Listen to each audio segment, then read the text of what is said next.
Mbukeli, ngikubingelele kuzo zonke indawo lapho khona kufinyelela khona lolo hlelo. Igama lami ngingusithembiso ngwakandlozi. Ngicela amaqala ukuvakashela i-channel yokucofa subscribe uphinde uthokozele le video. Wembukeli, kushe kwangqongqa umshano neminyaka elinganiselwa kwemithathu kanye nomalume wakho neminyaka engu-60 ubudala ngesikhathi indlu abahlala kuyona ithungela ngomlilo eCoral Brook ePhoenix.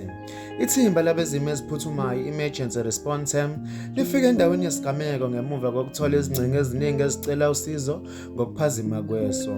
Kuthe uma befike endaweni yesigameko izakhamuzi zaze siqoqa amapayipi zizama ukunqanda ilangabi lomlilo, kodwa kwamazi inhlanga zimuka nomoya ngoba ilangabi lomlilo belikhulu kakhulu.